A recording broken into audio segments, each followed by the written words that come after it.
So this is my cat, Rory. I never really truly learned how to swim. I used to actually have a fear of water, which I kind of overcame. I just don't like the way the water feels sometimes.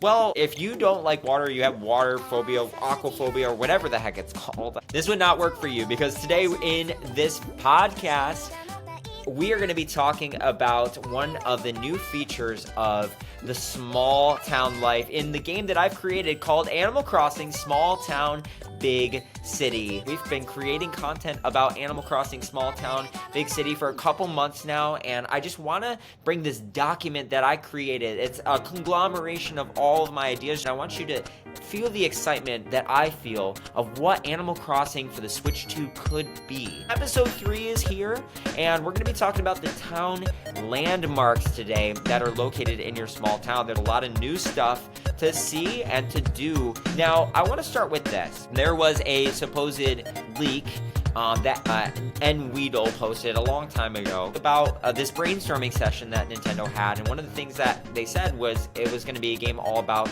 expanding multiplayer and community features, and that there would be a big city, which is funny because I actually came up with a big city concept before that was even a thing. So that's kind of cool how that kind of happened out. Nintendo's kind of thinking along the same lines as I am. But another thing that they said would be drivable vehicles. Now, when I think of Animal Crossing, I think of, yeah, you could place a vehicle, maybe you, like in the Animal Crossing movie, the character I in the movie, the main protagonist, she rode a bike. That's never been something that you could actually do in Animal Crossing, so it would be cool to be able to do these things. You ride a boat to get to the island, you drove in a taxi or a bus in Wild World and City Folk respectively, and there's all sorts of vehicles in Animal Crossing. However, you've never really truly been able to control one, and I'd like to keep it that way, to a point. When I think vehicle in Animal Crossing, I think driving a car throughout your town. You know, it's funny, when I was playing Wild World all those years ago, 2009 and 10, there was a forum, and I diligently searched for this forum, and it was basically hoaxes, but at the time it was like, you could unlock this feature. So what it was is, it was Gracie's car. You could unlock the car if you caught 4 tires and all the rest of the empty slots in the recycling bin were tin cans, and if you left it in overnight and the I don't remember what day, maybe it was like Saturday or something, that the recycling would be cleaned out in that game, that if that happened and they cleaned it out, it would actually replace those tires and tin cans with the item Gracie's car. And it wasn't only an item, but the hoax or the rumor said that you could drive the car around your town. And of course, young me, who was very gullible, was like, I need to do this. Well, I never quite got there, because in that game, catching tires and tin cans was a little bit harder than it is in more recent games. And I didn't have the patience and the time to do that, even though I was able to catch all the fish and bugs in that game eventually. So it never happened, and it was never real to begin with. However, when I think about drivable cars in Animal Crossing, I am not behind that. In fact, I don't want any of that on land in my small town. However, I said there was a catch, and I think that a part of that could come to Animal Crossing, and I think that could happen within 2 resources. In the city, I want there to be roads, which means if there's roads, I want there to be vehicles, but not cars. I think some sort of bicycle or scooter or moped could be something that you could do. I'm going to share more about that in the future. Don't crucify me for saying that I want there to be vehicles. But in your small town, I don't want any of these vehicles to be accessible. They could be items that you can place in your town, similar to how you can place mountain bikes or a scooter or a car in your town as a decoration. I don't want you to be able to access that and quickly travel in your town. You should run at the most and just be able to walk through your town. It's going to ruin the environment. It's just not going to work. However, in the small town, I would like there to be an element of traveling on the water with a boat. Don't call me crazy yet. Like I said, don't crucify me yet if this is something you're like, this is not Animal Crossing anymore. I think it could be a really cool concept. So let's get into the main concept I'm going to be talking about today, and that is the boat dock. Now, the boat dock is going to be owned not by Cap'n. Cap'n is actually the one who is going to be the taxi driver, kind of like your personal Uber driver, right? To the big city, kind of like he was in City Folk. So I wanted to keep that. So I was thinking, who else would be a good resource for this as a boat driver? And I chose Pascal.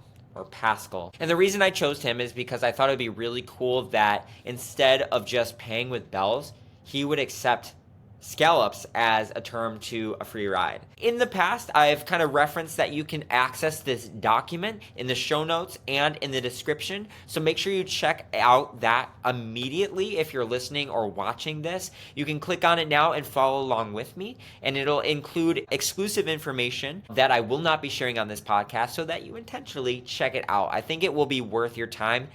And you can scroll down to see what we're going to be talking about in the future. So check out that document. That's what I'm going to be referencing today as we are about to read. So, town landmarks, lake, and boat dock. The lake is located by the lower portion of every small town. So at the bottom of your town, you have what is a lake. It's not the ocean. You'll still have rivers, kind of going around your town, just like in the past. But it's actually going to lead to a lake. And on the lake, you can fish as normal, but you can also ride your boat through the lake. There's going to be some cool details and stuff.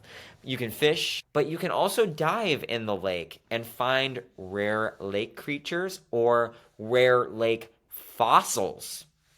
So we've never been able to get fossils from the water, but now we're actually going to be getting water fossils in this game.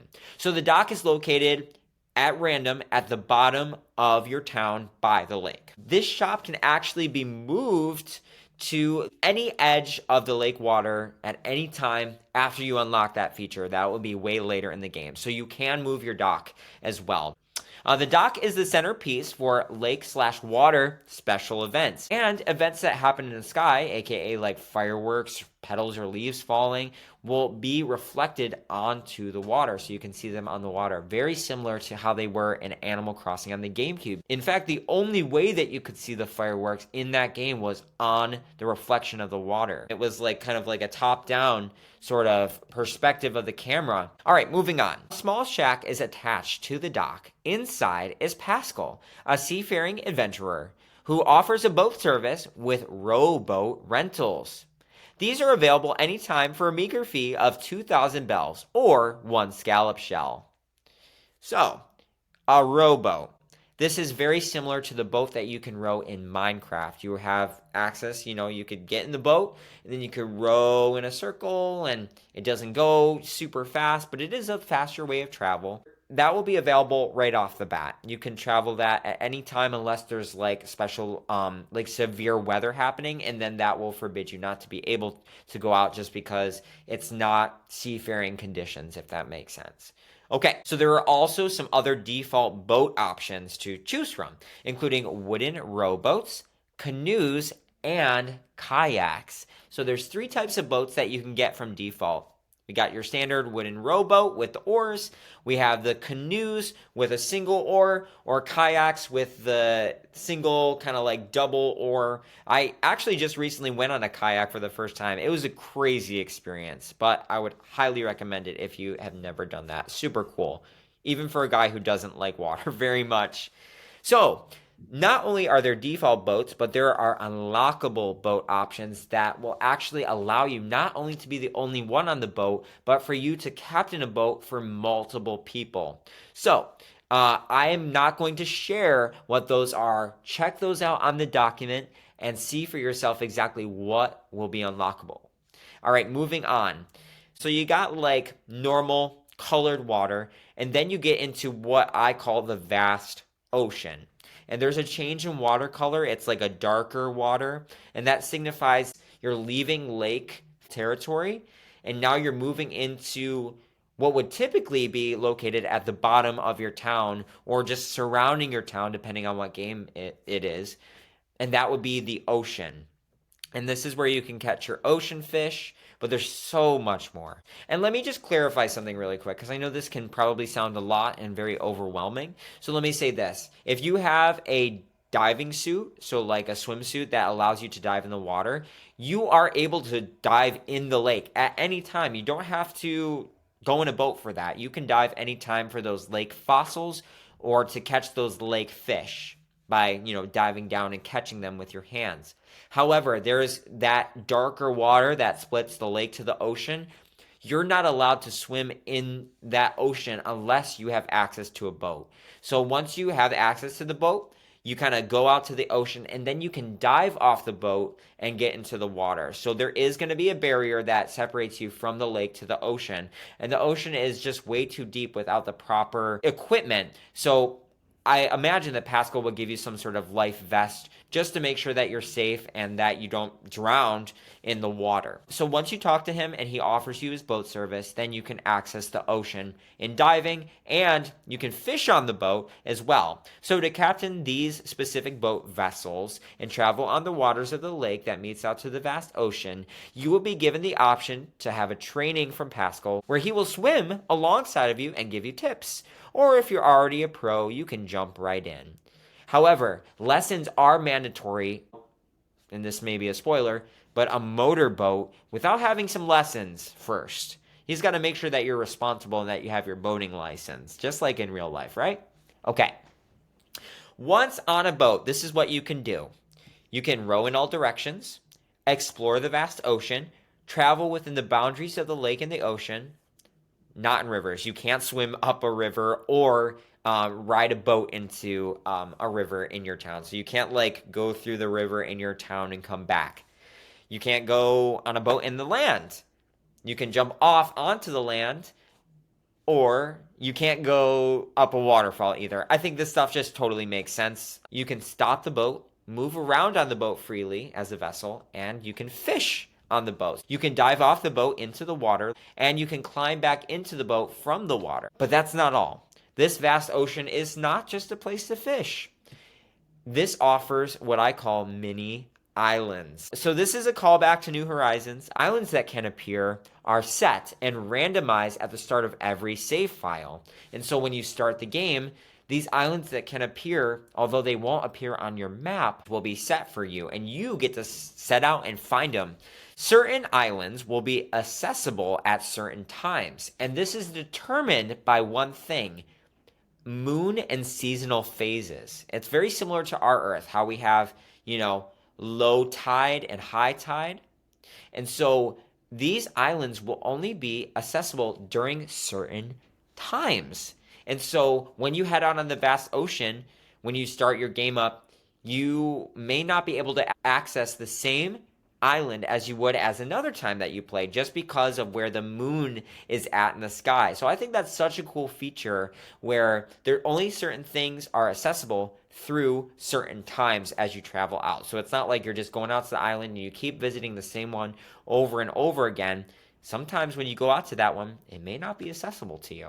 So it adds a little bit of randomness to it. But there may even be an item that you can get to track where islands will be, depending on the moon phases. Islands can also contain what I call relics, resources, which, are wood, iron, things like that, rocks, ocean bugs, and this is a completely new concept for you guys, hidden caves with ores. See, I always found it weird that Animal Crossing, never had a cave that you can go into in your town.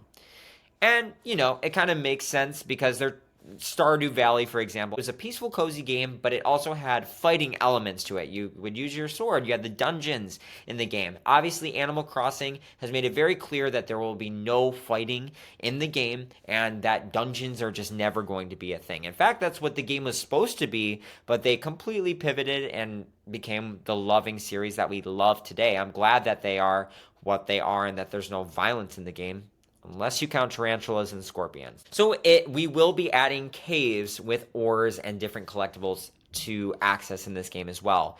And depending on the water levels, those caves will either be accessible or inaccessible. But diving in the ocean will reveal deep sea creatures, and casting a line will catch you ocean fish. Once you unlock the golden rod in the game and a boat that can contain more than one player, you can catch what I call giant ocean fish, including the whale shark and a humpback whale. We've seen that giant fish appear every once in a while in New Horizons, and it used to appear back in Population Growing on the GameCube. And everybody wondered, could you catch it? Well, in this game, you can catch it, and it is a humpback whale. Obviously, you're going to need more than a little tiny rowboat or kayak in order to catch a strong fish like this. So once you unlock the option for a bigger than one player boat, you can go out with your golden fishing rod and catch these giant ocean fish. These are some of the rarest finds in the game, and some of the fish that you can already catch in the game, like the whale shark, you will only be able to access through that golden rod and the bigger boat experience. Okay, mysterious caves. In every small town, hewn into an area with elevation, there is one cave that can be explored, and it owns many rocks, stalactites and stalagmites, and ores to collect. In one of my previous podcasts, I teased to you that the ores from Animal Crossing New Leaf will be making a return. There was ruby, amethyst, topaz, I think, silver, and this is how you will be able to unlock silver, gold, and iron in the game as well, as through ores and not just like the little ores that we had in New Horizons. And so this is actually inspired by the Animal Crossing movie. I don't know if you've ever seen the movie, but in that movie, the characters are all exploring a cave, and this is where they find this giant fossil that was buried to time. But there are going to be some rare things that you can find in these caves as well. There are fossils to collect here, as well as exclusive bugs to collect here, which I call cave creatures. These include rare creatures and dangerous sub-creatures like the scorpions, tarantulas that I mentioned earlier, and even vampire bats that you can catch. So pretty cool, dangerous bugs that can be found in the mysterious caves. That's all on caves for now. But just like in every game, rivers and ponds are going to be there when you start the game. You can get the pond fish, get the river fish, but every town's rivers are randomized. There can only be 2 entry and exit points to the lake portion at the bottom of your town, and one of these always has to connect to a waterfall, because you can't just have water that's stagnant. You have to have a flowing source of water. So one of those sources will need to be a waterfall. Layout is going to be randomized per save file, so you never know what kind of river formation you're going to get. Now, as we're closing out the town landmark section, I want to talk about the train station and the road. So the train station is located at the very top middle of every town. It's a default spot. This is something that was available to us in the GameCube version, where you can go and board the train, and Porter was there, and you can go to different friends' towns, and that's how you came into the town for the very first time. And this train station includes both the station and the ticket booth. Now, the ticket booth is where you buy your passes or tickets to go to the city. Train stations allow friends to come in and out. Talking to Porter, the monkey, will allow access to Nintendo Switch Online. You can have up to 8 guests in your town at all times. Trains can arrive every 5 minutes. Whichever friend comes on the train within that 5-minute interval when their station is open will walk off the train seamlessly without someone has joined screen. So one of my biggest complaints, and the community's biggest complaints with Animal Crossing New Horizons, is that when a friend entered your town, there was a huge cutscene and it took forever to even get started in an online multiplayer session. That's not happening anymore. When you first initially open your train station, anybody who comes out of that train in that open 5-minute session is in the town. You will be able to connect to your friend's town and then walk in off the train in that section. And then after 5 minutes is done, the session will close and the train will pull away. And then you can ask another train to come, and that will open your gate essentially for more players to come in. Remember, these are only friends. These are not random strangers. These are people who you are allowing into your town and not just anyone randomly. The road is the location of Captain's taxi service. This is like the Uber of the game. And directly in front of the train station is set up on a second layer, and then you walk down the stairs. And then in front of the train station is the ticket booth. And then in front of that is this long strip of road that's connected to a bridge or a tunnel. This is the location of where Captain kind of pulls up for his taxi service. Captain will pull in, and then he'll make a turn, and then he'll come out, and then you'll go to what I call the big city. I can't wait to share more details about it, but I like talking about this small town because it's what we're used to for Animal Crossing. This is the stuff that Animal Crossing New Horizons was missing. This island, it was so restricting. We got to get back to small town life once again. There is a small fee that you will have to pay to visit the city. If you plan to visit often, you can buy passes that cover unlimited rides for 1 month, 3 months, 6 months, or 12-month period that will save you bells. Or if you just want to pay just your one-time fee to go to the city, you can just pay him the money that he requires. Although I would highly recommend getting the 12-month plan just because it's going to save you money, and if you plan to play the city often and connect to Nintendo Switch Online, you're going to want to get this pass. It's going to take you maybe a little while to get it to save up that money, but it will be worth it. I promise you. There's a lot to access in the big city. Can't wait to talk about it. You can call Captain Service through your Nook phone as well. You don't even have to go to the ticket booth if you have a pass already. So if you're paying for a pass, you use your Nook phone and you can call and receive a ride right away. It's like your Uber ride is arrived. That's all I really have today to share. I just want to thank you for your support with these podcasts. For me, this is the most exciting thing, just to be able to talk about things that I'm passionate about and that I enjoy, like Animal Crossing. I hope the excitement is infectious and that these ideas are exciting and interesting to you, and that you'll let me know more about your thoughts in the comments if you're on YouTube, or reach out on Spotify as well. If you follow us on Spotify, you will be notified when new podcasts come out, and it can be something that you can look forward to, as well as if you're on YouTube, make sure to subscribe to the channel to be notified when these new podcasts are coming out, or other content or live streams that we're doing as well. And I will very, very soon have a special guest star on the show. So stay tuned towards that, where we're going to be talking about animal villagers, changes to those, and so much more. This has been the Nintendidn't, So We Did podcast. My name is Supa Koopa, aka Dare. You have a great day, and I'll see you on the next one. Take care.